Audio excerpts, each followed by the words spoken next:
बोलिए श्री सद्गुरु महाराज जी की जय। सच्चे दरबार की जय। सर्व श्री आशुतोष महाराज जी की। जय। आज से लगभग 2000 वर्ष पहले इटली के पोम्पेई शहर में एक भयानक तूफान आया और इस तूफान से अपने प्राणों की रक्षा के लिए सभी नगरवासी इधर उधर भागने लगे। लेकिन अफसोस, इस दुखद घटना में अनेक लोग मारे गए। इस घटना के सैकड़ों वर्षों बाद जब पुरातत्व विभाग ने उस नगर की खुदाई कार्य का प्रारंभ किया तो वहां पर एक किले के मलबे के नीचे उन्हें एक मानव कंकाल प्राप्त हुआ।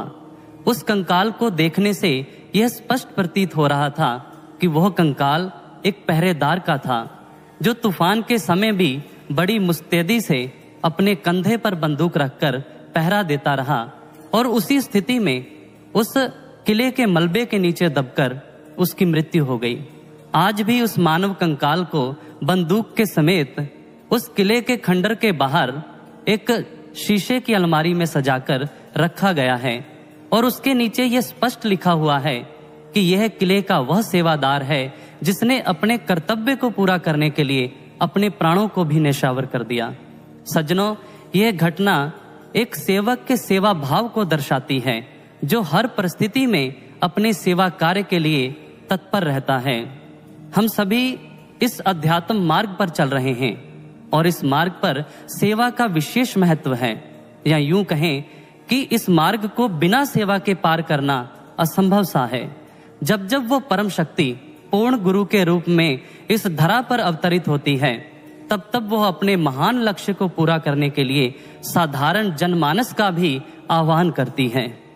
और सज्जनों, वह शक्ति सर्वसमर्थ है, लेकिन हम सभी के कल्याण के लिए वो हमारा चयन करती है, हमें सेवा का अवसर प्रदान करती है।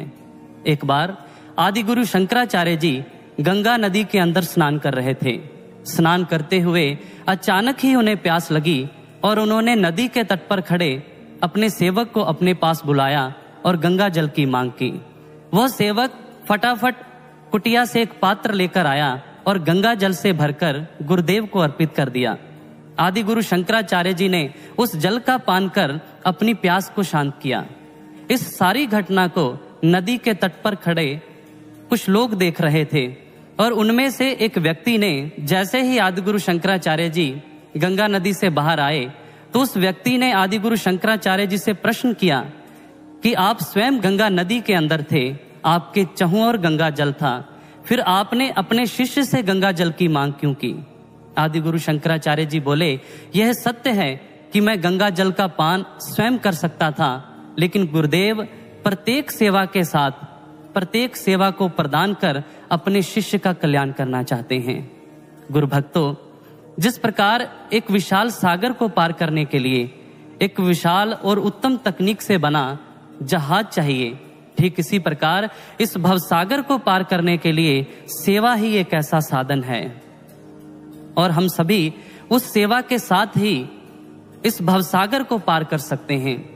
जब जब भी इस धरा पर वो पूर्ण शक्ति अवतरित हुई, तब तब स्वयं देवी देवता और गंधर्व भी उस गुरु सत्ता की सेवा करने के लिए लालायत हो उठे। सिख इतिहास में एक घटना का वर्णन आता है कि एक बार भाई लहना जी बड़ी दुविधा में पड़ गए। कारण था कि जब भी वो सुबह गुरु आश्रम की सफाई करने के लिए जाते तो पाते कि सफाई तो कोई पहले ही कर गया है, लेकिन आखिर कौन? इस प्रश्न को लेकर वो सभी सेवादारों के पास गए तो एक सेवादार ने बताया कि उन्होंने सुबह सुबह एक देवी तुल्य महिला को गुरु दरबार की सफाई करते हुए देखा है। इन्हीं जिज्ञासाओं के साथ भाई लहना जी ने सारी रात जागने का निर्णय लिया और उस रात्रि अंतिम पहर में अचानक ही शुभ शगुन होने लगे। चहुं और भीनी भीनी सुगंध फैल गई और अचानक ही आकाश से एक देवी श्री गुरु नानक देव महाराज जी के दरबार में उतरी और अपनी साड़ी के पल्लू से वो गुरु आश्रम की सफाई करने लगी। भाई लहना ये दृश्य देखकर आश्चर्यचकित हो गए, हैरान हो गए और वह उस देवी के पास जाकर बोले कि आप कौन हैं और इस प्रकार ये सफाई कार्य क्यों कर रही हैं? वह देवी बोली कि पूर्ण गुरु के श्री चरणों की महिमा ही इतनी महान है कि जिस स्थान पर पूर्ण गुरु के श्री चरण पड़ जाते हैं उस स्थान पर स्वयं देवी देवता भी सेवा करने के लिए आते हैं। वहां सेवा कर देवी देवताओं को भी शक्ति मिलती है और उनका देवत्व सुरक्षित होता है। सज्जनों, गुरुदेव अपनी सेवा के साथ ही अपने शिष्य को अपनी प्रसन्नता प्रदान करते हैं।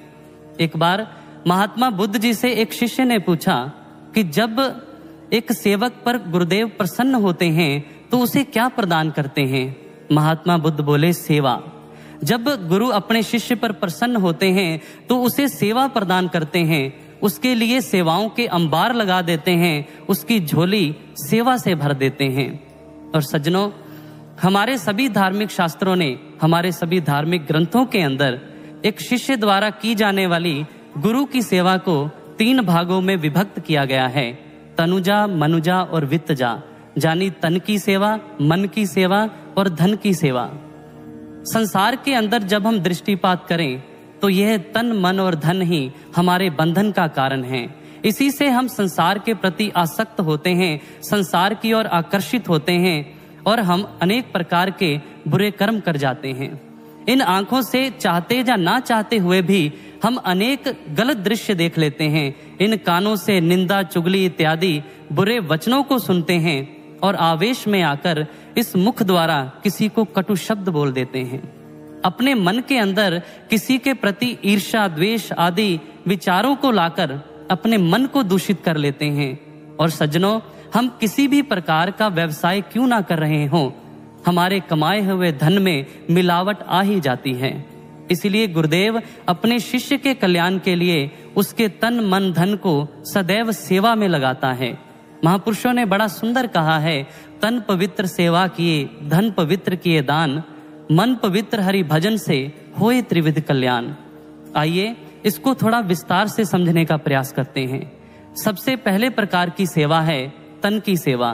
तन की सेवा जानी जैसे जोड़ा घर, जल घर, पंडाल को व्यवस्थित करने की सेवाएं इत्यादि।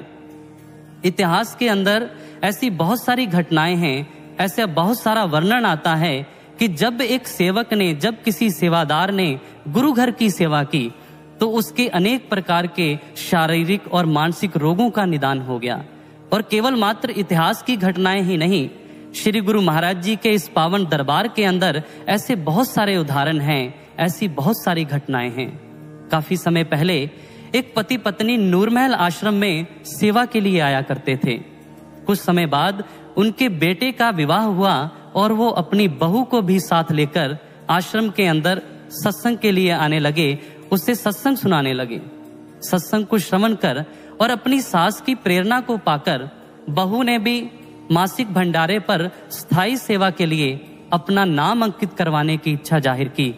उस बहू का नाम सेवा के लिए अंकित करवाया गया और एक स्वामी जी ने उस बहू की सेवा बर्तन मांजने की निर्धारित की। जैसे ही उस बहू को अपनी सेवा का पता लगा तो उसे कोई प्रसन्नता नहीं हुई। उसके मन के अंदर अनेक प्रकार के विचार उठने लगे। मेरी सेवा तो पंडाल के अंदर होनी चाहिए थी, मेरी सेवा का स्वामी जी ने सही निर्धारण नहीं किया, मुझे उपयुक्त स्थान पर सेवा नहीं मिली। क्योंकि वो इस बात से अनजान थी कि सेवा का निर्धारण कोई स्वामी जी, कोई साध्वी बहन नहीं, बल्कि सेवा का निर्धारण स्वयं श्री गुरु महाराज जी करते हैं। लेकिन अपनी अज्ञानता के कारण उसने उस सेवा कार्य को प्रारंभ नहीं किया। एक बार उस परिवार को श्री गुरु महाराज जी के चरण स्पर्श करने का सौभाग्य प्राप्त हुआ। श्री गुरु महाराज जी ने परिवार के प्रत्येक सदस्य से उसके द्वारा की जाने वाली सेवाओं के विषय में पूछा और उस बहू को कहा कि तू क्यों सेवा नहीं करती, तू भी सेवा किया कर, बर्तन मांजने की सेवा किया कर। लेकिन अपने बुरे संस्कारों के कारण उसे श्री गुरु महाराज जी की बात भी समझ नहीं आई। महाराज जी अपनी वाणी से स्पष्ट कर चुके थे कि एक सेवक की सेवा का निर्धारण स्वयं गुरु करते हैं। कुछ समय बाद उस बहू को एक चर्म रोग हो गया। अनेक प्रकार के डॉक्टरों से दवा लेने के बाद भी उसका चर्म रोग दूर नहीं हुआ, बल्कि दिन प्रतिदिन बढ़ता गया। हालात इतने बदतर हो गए कि बिना किसी की सहायता से बेड से उठ पाना भी उसके लिए दूभर हो गया। और इन्हीं दिनों उनकी सास नूरमहल आश्रम के अंदर महाराज जी के दर्शनों के लिए पहुंची और जैसे ही वो सास महाराज जी के समक्ष पहुंची, श्री गुरु महाराज जी उसकी सास की आंखों में तैरते हुए आंसुओं को देखकर बोले, तू रो क्यों रही है? उस सास ने अपनी बहू की सारी व्यथा को श्री गुरु महाराज जी के समक्ष रख दिया। महाराज जी गंभीर होकर बोले, तेरी बहू का एक ही इलाज है, बर्तन मांजने की सेवा। सास ने घर आकर जैसे ही बहू को श्री गुरु महाराज जी का संदेश दिया, उस बहू को आत्मग्लानि हो उठी। उसकी आंखों से पश्चाताप के आंसू बहने लगे। उसके कानों में महाराज जी द्वारा कहे हुए वो दिव्य वचन स्पष्ट गूंजने लगे, तू भी सेवा किया कर, बर्तन मांजने की सेवा। और इसके बाद उस बहू ने नूरमहल आकर बर्तन मांजने की सेवा प्रारंभ की, और जैसे जैसे उसने बर्तनों की सफाई की, वैसे वैसे उसका चर्म रोग दूर हो गया। सज्जनों, गुरुदेव तो हमारे जीवन में भविष्य में आने वाले अनेक प्रकार के रोग, अनेक प्रकार की समस्याएं, अनेक प्रकार के कष्टों के निवारण के लिए हमें सेवा प्रदान करते हैं, लेकिन हम ही अज्ञानतावश ये समझ नहीं पाते। इसलिए जब भी हमें गुरु दरबार में तन की सेवा करने का अवसर प्राप्त हो, तो हमें तन की सेवा अवश्य करनी चाहिए। और दूसरे प्रकार की सेवा है मन की सेवा। मन की सेवा माने अपने मन को श्री गुरु चरणों से जोड़कर रखना, सदैव ही ध्यान साधना में अपने मन को लगाना, अपने गुरु और गुरु के दिव्य मिशन के प्रति श्रेष्ठ चिंतन करना। इस मन की सेवा के विषय में हम सभी को समझना अत्यंत आवश्यक है। एक बार श्री गुरु महाराज जी कुछ साधक शिष्यों के पास बैठे हुए थे। महाराज जी ने उन सभी पर कृपा दृष्टि डालते हुए उनसे पूछा, अच्छा बताओ तो सबसे विशेष सेवा कौन सी होती है? किसी ने धन की सेवा तो किसी ने तन की सेवा को विशेष बताया। महाराज जी मुस्कुराकर बोले, नहीं, सबसे विशेष सेवा है मन की सेवा। अगर मन नहीं होगा तो तन की सेवा कैसे करोगे? अगर मन ही नहीं होगा तो धन की सेवा कैसे करोगे? इसलिए अपने मन को सदैव गुरु चरणों से जोड़कर रखो, तभी आजीवन इस मार्ग पर चल पाओगे, तभी आजीवन गुरु दरबार की सेवा कर पाओगे। और सज्जनों, तीसरी सेवा है धन की सेवा। धन के विषय में, दान के विषय में संत कबीरदास जी बड़ा सुंदर कहते हैं, ज्यों जल बाड़े नाव में, घर में बाड़े दाम, दोनों हाथ उलीचिए, यही स्यानो काम। संत कबीरदास जी कहते हैं कि जैसे नाव के अंदर आया हुआ अत्यधिक जल नाव को डुबोने का कारण बन जाता है, इसलिए घर में जो अत्यधिक कोष है, जो अत्यधिक धन है, वो हमारे पुण्य कर्मों को डुबोने का कारण बन जाता है। इसलिए अपने धन को सदैव सेवा कार्यों से जोड़कर रखो। हमारे सभी धार्मिक ग्रंथों में सेवा की महानता को दर्शाया गया है, सेवा के महत्व को बताया गया है। जहां स्कंद पुराण के अंदर अपनी आय का 10वां हिस्सा 10% सेवा कार्यों में दान देने के लिए बताया गया, वहीं संत त्रिवल्लवर अपनी रचना तिरुकुरल के अंदर अपनी आय का 1/4 भाग यानी कि 25% सेवा कार्यों में लगाने की प्रेरणा देते हैं। हमारे सभी गुरु साहिबान भी अपनी आय का 10वां हिस्सा सेवा कार्यों में गुरु दरबार के अंदर अर्पित करने के लिए हम सभी को प्रेरणा देते हैं। महाभारत के अंदर भी जब यक्ष ने युधिष्ठिर से अनेक प्रकार के प्रश्न किए, तो उसमें एक प्रश्न यह भी था कि एक मरणासन व्यक्ति का सर्वोत्तम मित्र और परम सहायक कौन होता है?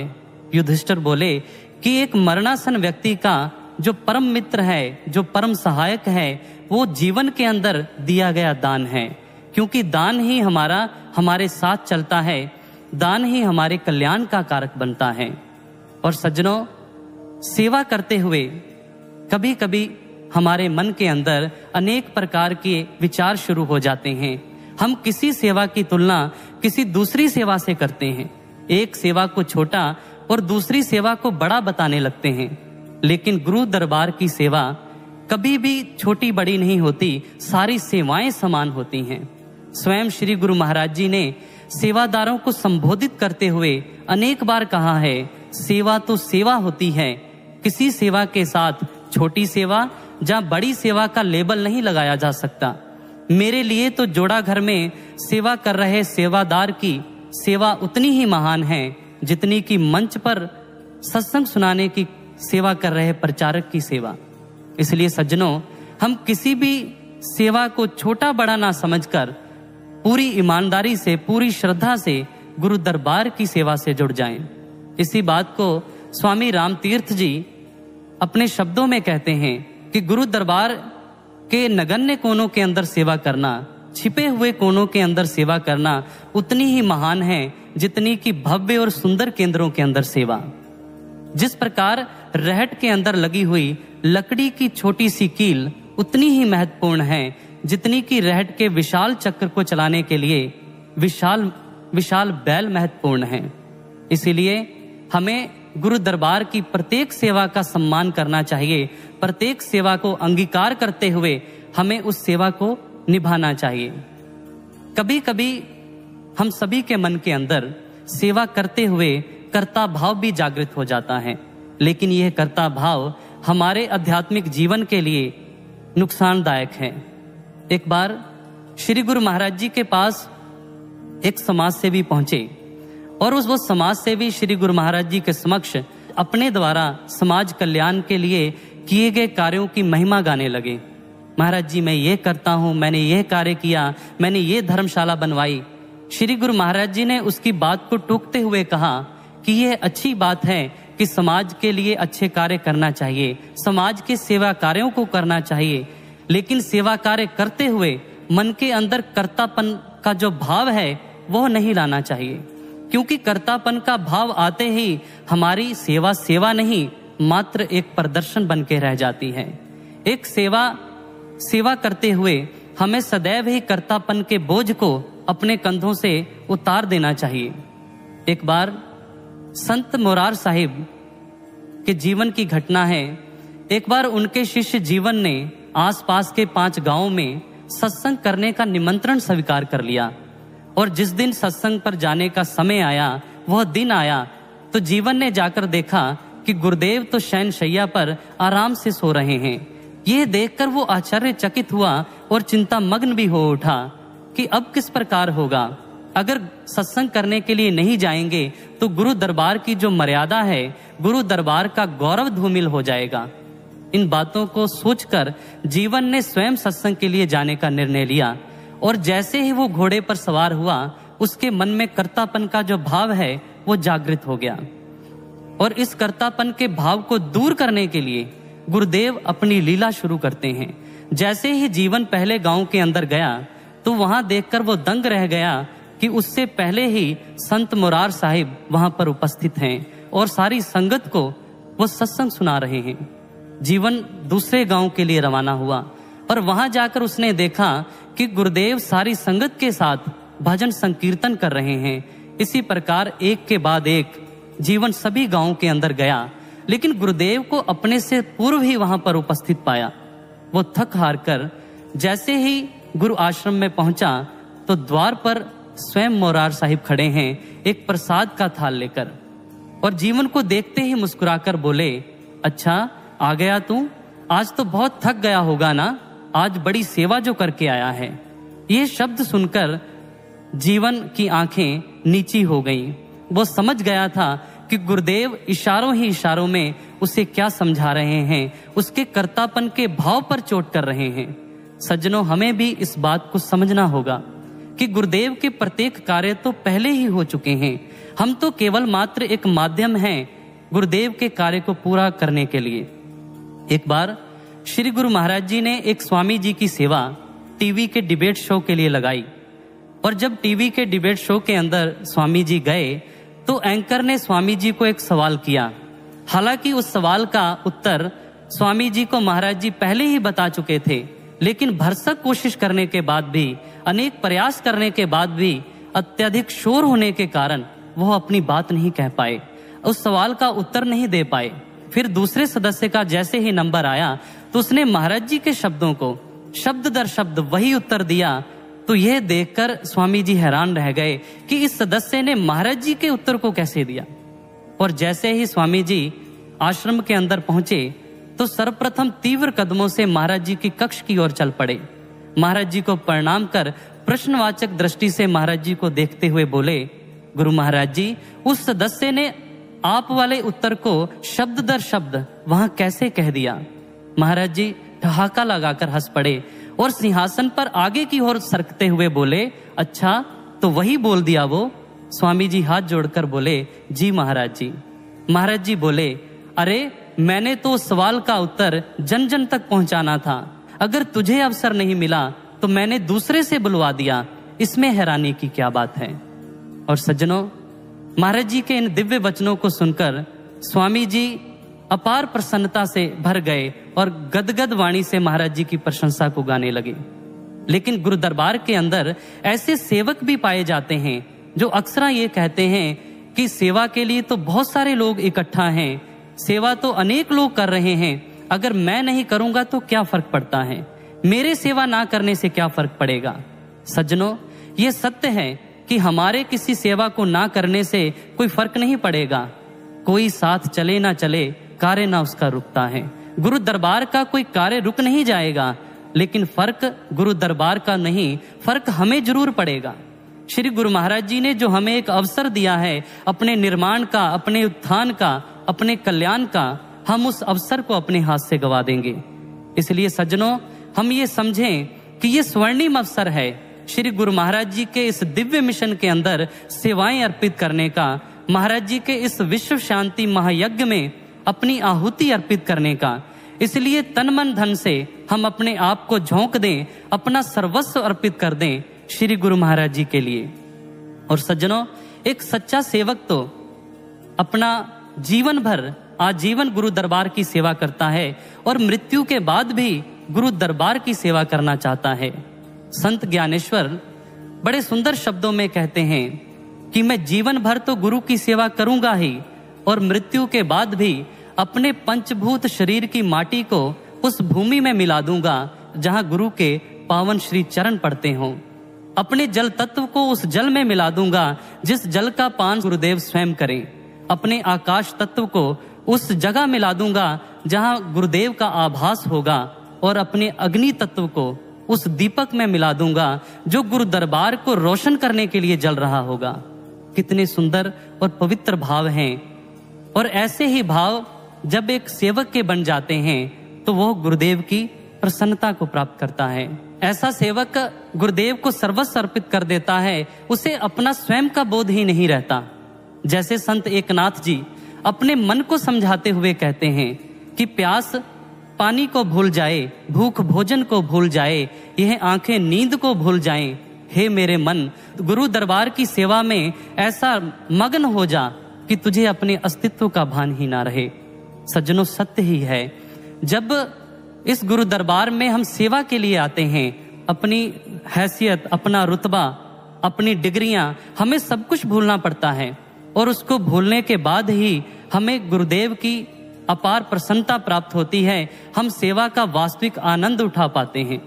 दिव्य शांति महोत्सव 2010 के दूसरे दिन की बात है। उस दिन कार्यक्रम प्रारंभ होने से कुछ समय पूर्व ही स्वामी जी मंच पर आ गए, और जैसे ही स्वामी जी मंच पर आए तो उन्होंने देखा कि वहां पर रखे हुए वाद्य यंत्र जो पिछले कल से ही मंच पर रखे हुए थे, उन पर धूल की मोटी परत चढ़ चुकी थी। स्वामी जी ये देखकर किसी कपड़े की खोज करने लगे, और थोड़ी दूरी पर एक सेवादार यह दृश्य देख रहा था। वो फटाफट वाद्य यंत्रों के पास आया और अपने सर पर बांधा कपड़ा उतारकर उन वाद्य यंत्रों की सफाई करने लगा।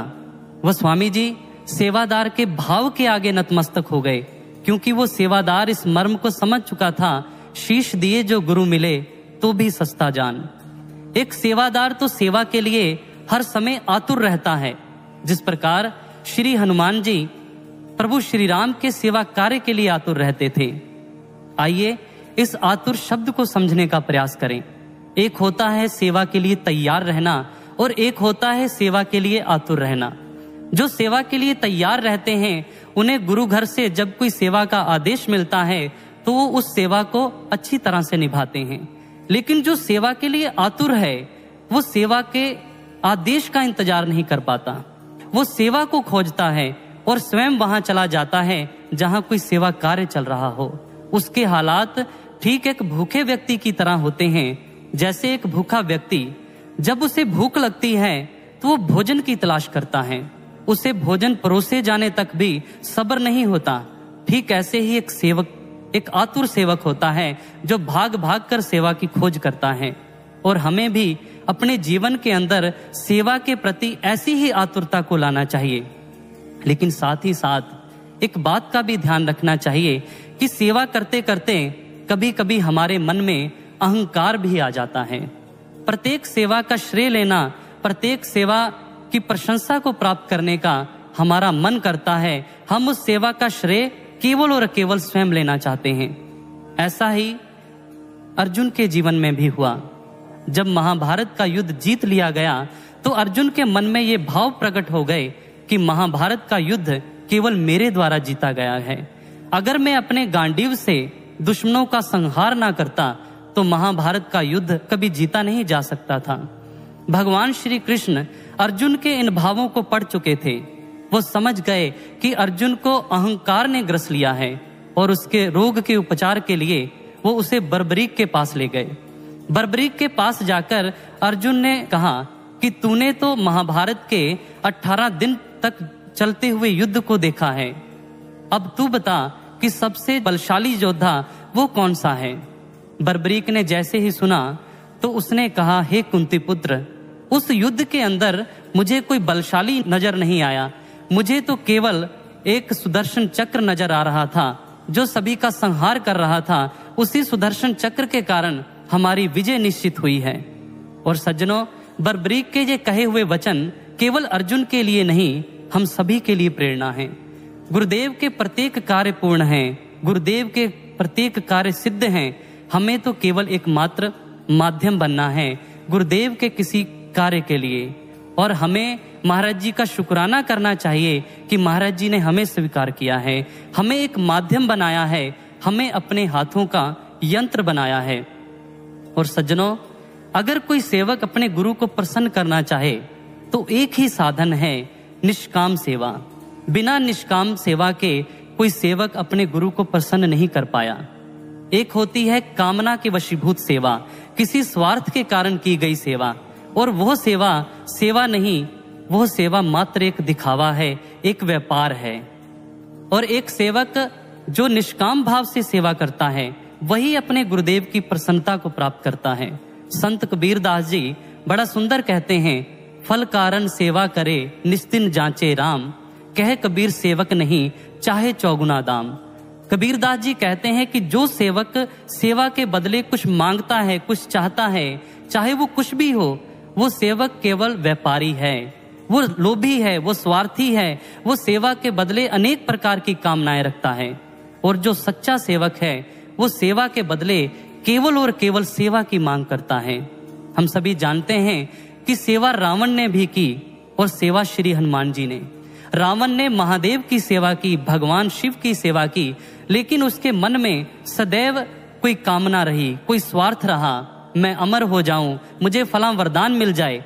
लेकिन श्री हनुमान जी ने श्री राम जी की सेवा केवल और केवल प्रेम भाव से की। उसमें किसी प्रकार की कोई कामना, किसी प्रकार की कोई स्वार्थ नहीं था। और सज्जनों, परिणाम हम सभी के सामने हैं। रावण का सर्वनाश हो गया और श्री हनुमान जी अष्ट सिद्धि नवनिधि के दाता कहलाए। और आज हम भी ये प्रण लें कि हमारे द्वारा की गई सेवा, चाहे वो किसी भी प्रकार की क्यों ना हो, तन मन धन किसी भी प्रकार की सेवा जो हम गुरु दरबार के करें, वो निष्काम भाव से सेवा हो, वो बिना स्वार्थ भाव के सेवा हो, तभी हम अपने गुरुदेव की प्रसन्नता को प्राप्त कर पाएंगे।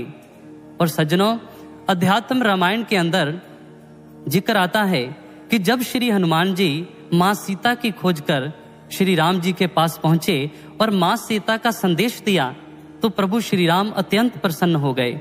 श्री हनुमान जी से बोले, पवन पुत्र, मैं तेरी सेवा से बहुत प्रसन्न हूँ, तू बता मैं तुझे क्या अर्पित करूं। आज से राम तेरा है और तू राम का, आज से सर्वस्व राम का तेरा है, मैं तुझे अर्पित करता हूँ। और ऐसा कहकर श्री हनुमान जी को अपने गले से लगा लिया।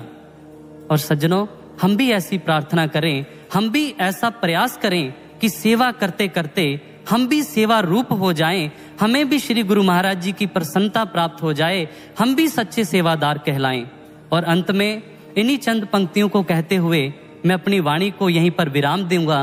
सेवक का सम्मान है सेवा, शिष्य का कल्याण है सेवा, बड़े भाग्य से मिलती है ये, साधक का उत्थान है सेवा, हर कठिन परीक्षा का फल है, भक्तों की भक्ति का फल है, गुरुदेव का महाप्रसाद है ये, हर लेती सब अवसाद है ये, हर रोग शोक के शमन हेतु महाऔषधि समान है सेवा, बड़े भाग्य से मिलती है ये, साधक का उत्थान है सेवा, बड़े भाग्य से मिलती है ये, साधक का उत्थान है सेवा। बोलिए सर्व श्री आशुतोष महाराज जी की, सच्चे दरबार की।